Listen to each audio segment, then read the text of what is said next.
What's up? I'm HUGZ. That's Sam. Welcome.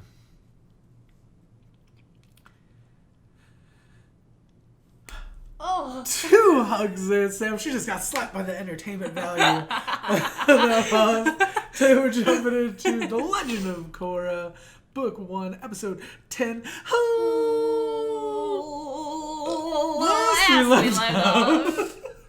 I'm glad you kept it going, because I may have had a little burp interjection. I don't know what this is. Like, the into the L. The It seems sexual. Well, not an L. Did you know in sign language, an L is, this means like lesbian in sign language, or this? I don't know. I learned this on the L word. I don't know. I've only seen the L word. It's such a good show. But anyway, Korra. Where do we leave off on Korra? We had Tarlok got his power taken away, right? Is that where we left off? Yeah, so basically Korra was trapped in this box, this metal box, and Amon's people and, you know, the ninja blockers or whatever, the ninja people, the chi blockers, they came and they tried to electrocute her, but she held on and, you know, faked it out and didn't get electrocuted, and she escaped. So that's what's up. And then Amon took away Tarlok's powers. We found Tarlok was like the son of another bloodbender who who had messed with Aang and was a horrible person. And before. Aang took his power, his power away. So whenever I was editing this video back, there's some like fishy shit, you know? Okay. Like there's some fishy shit. And I was like talking to you about this a little bit. I feel like, because Amon, he was able to withstand Tarlok's bloodbending. Like it did not, like it phased him, but it didn't like hold him back at all. Like it kind of slowed him down, but it didn't stop him. So my thought is like, how is he so freaking powerful? Like how? And so, what was it that we were, like, what all was that? What I said was that I thought, we both, I think, came to the same conclusion. We thought he was a bloodbender. Yeah, I said I thought that's how he turns off the people's powers. Is there's a way via bloodbending the blood into the chakras or whatever, to like stop them from being able to use their bending ability. Yeah, so I was like, but the chakras don't control your bending ability. They just didn't let Aang get into the Avatar state. Yeah, he could still bend. Right, but we don't know that that's like the end all be all. Yeah. But I think it had something to do with the bloodbending, like the way they could turn. Yeah, and so since Tarlok is a bloodbender, waterbender, I think Amon is a waterbender. Mm-hmm. I think that he actually has bending abilities. And I also feel like, because Amon knew exactly where Tarlok was, and we were like, how did he know? And I was like, oh, well, it could have just been that he's a spy. Like, he's got his ninja spies out there looking, and, you know, they know where everyone is. But it's also like, you had said, like, how did he know where he was out in the middle of nowhere and stuff? So, like, I feel like they have background. Well, because, like... I feel like they're, like, from the same tribe or something. He was, like, tribe. Hidden. Yeah. So, I just feel like they're somehow... Connected, yeah. I don't know. And I do feel like Amon is a bender. I don't feel like Amon has no bending power. I feel like Amon is some sort of bloodbender. That's my theory. I don't know anything else, like connections or whatever. I don't necessarily know how that works. But I just feel like it makes sense. And we were also saying, we do a lot of talking outside of videos, which is a shame. We do a lot of talking in videos, too. But the thing is like, in order, like, can a bloodbender who's bloodbending somebody, can that person, if they're also a bloodbender, like, unbend their blood? Well, we saw we saw Katara fight that other bloodbender before. Right. And it's like, you can fight back against it, but it's not like you can just completely stop it. Yeah. You know what I mean? Because it was like, could like Tarlok have been bloodbending Amon, and Amon just bloodbended his blood back through his veins or something? Like, I feel like it would be some ability to do that. And it's not like they just stop the blood at all, like forces it to like make your body move or something, because it's not like they die. Yeah. You know, it's like... And also, if your blood stops right now. If there was an ability for a bloodbender to turn off your bending, because they like fill the chakra with blood or whatever something it is. Something like that. Like there's some This could method. be completely off the wall, and y'all are probably thinking, shut the hell up and play the video. But why couldn't, like, every bloodbender, like, Tarlok turn off powers too? You know what I'm saying? Well, that's like, what I just said. Maybe it's a certain method that people just don't understand. And also, don't know what that could also mean, is there a way for... To undo it? To undo it, because we know Katara is still alive. Could she save all these people whose bending's been turned off by removing that blood from the chakra? This could be... Well, that was another thing, too. They were talking about, you know, the trial or whatever, and she wasn't there. Yeah. At the trial, when he was because we were like, okay, well, couldn't she undo it or stop it like, or something? So that kind of is why I still have that question. Can another bloodbender turn it, like, undo it while it's happening? So yes, we do talk about the show. We do, because some people, when we edit, we go back and have to rewatch it, and so, like, it's like we do. Because some people will be like, things we didn't see before. Yeah, y'all don't, like, you miss stuff or whatever. It's like, you were talking over this, and I'm like, well, I heard that. It just wasn't very interesting. A lot of people say that, and I'm like, it just wasn't funny. Well, it's like, you realize we do go back through, and, like, we have to edit these, so we watch the thing in probably more word for than word, the entirety, over and over, just hearing it over and over. Like, to, like, make clips. Trust me, we know. Yeah. We know what's happening. Somewhat. But anyway, that's like our theories we've kind of been talking about. And I was editing and I was like, look, theory. Bobbles, because that's what we call each other. Yeah. Anyway, there's something up with this Amon person and this Tarlok person. Like, they're connected. And so we talked about it in length, and y'all just heard about it. So let's play the video. Jump in and see what's going on. I'm like, I have nothing to add to this. Hey guys, a lot of these anime reactions have been getting blocked, so make sure to go down to the description for a reaction link, or you can watch the full version over on Patreon. Because I'm like, that's not Zuko, but that's Zuko! Like, that's Zuko's voice! That's freaking Zuko's voice! Oh and of course he knew. I have goosebumps, like, all over my everything right now. Like, my face, my freaking arms, other places we're not going to talk about. I don't know. Holy crap. That was awesome. So emotional. That was awesome. No, but, like, Lynn's power, like, there has to be a way.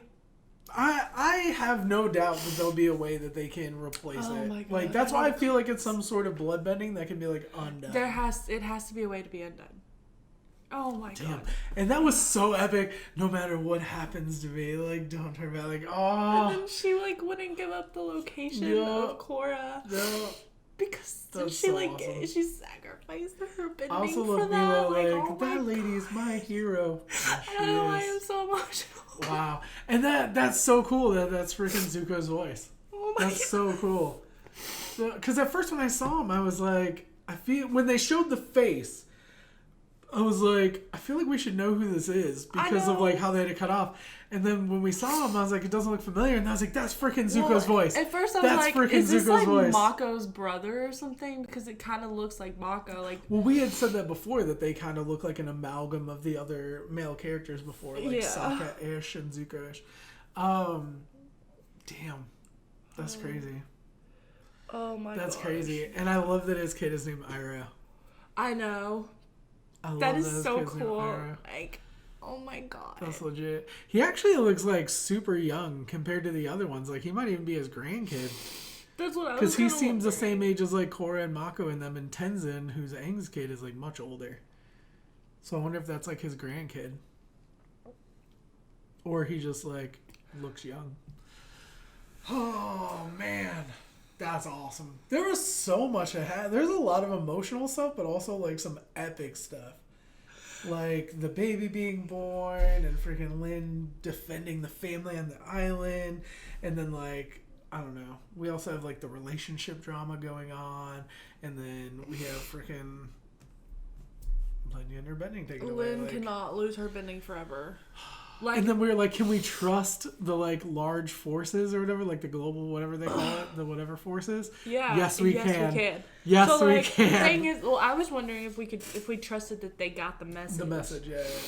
So, like, Lin, I usually can't say, like, who my favorite character is, but she is my favorite. Like, she is my favorite. And the fact that she just did all that stuff, like, I cannot get over that. Like, I'm awesome. Messed up. That was like, epic. why am I so messed up? That was epic.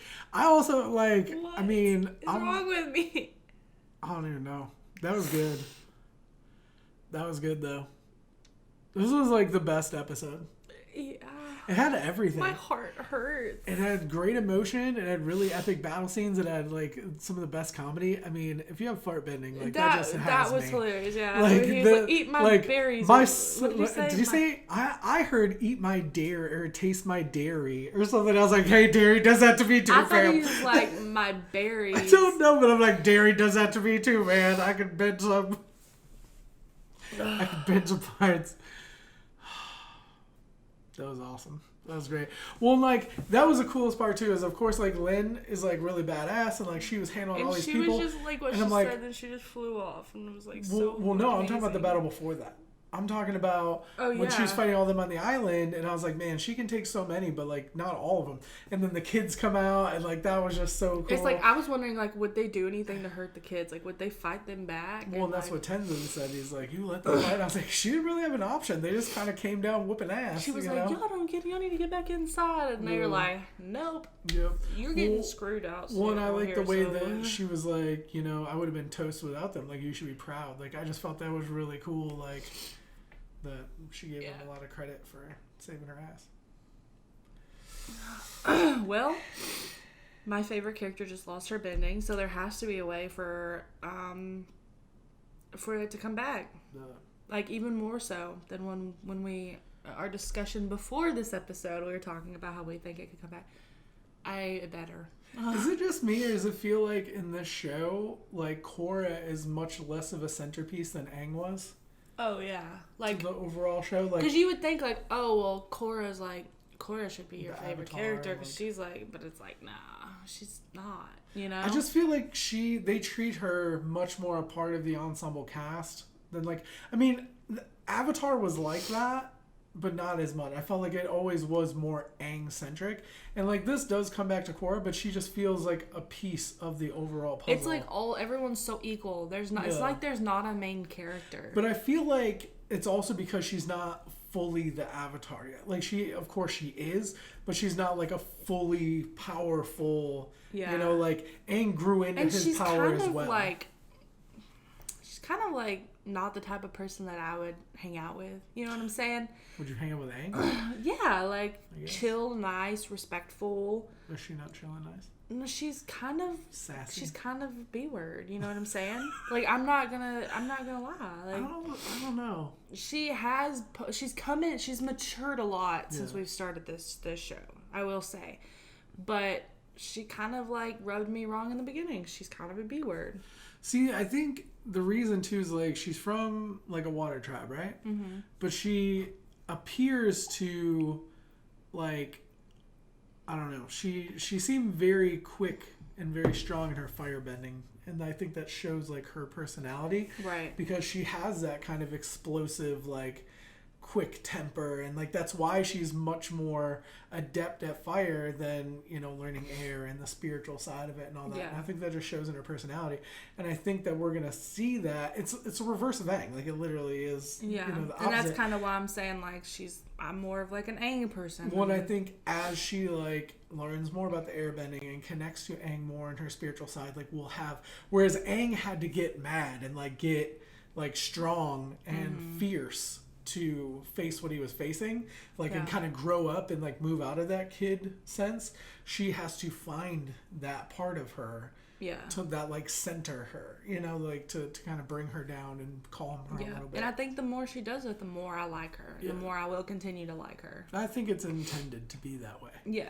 But overall, what I was saying, though, just generally, is I like the fact that everybody shines. Yeah, and, I like that too. Avatar was like that to an extent, especially later. Because, like, even Tenzin's kids are shining. You know what I mean? It's like literally everyone is. Shine bright like a Tenzin. Shining bright. So, shine bright like an avatar. Because, they shine whenever they light up. Yeah. I'm excited for when she goes, like, crazy avatar mode. Because, like, his arrow's lit up. And I want to know what, like, does she have parts of her that lights up or just her eyes? Oh, just her eyes? I don't know. Yeah. I just want to see what kind of form she ends up taking, like, freaking because you know how like Koizilla lit up and it was like there was like veins. Yeah. It was like veins light up. I wonder if, like, her veins in her blood will light up. I don't know. Like, that would be freaking amazing. But I am excited to see where it goes from there.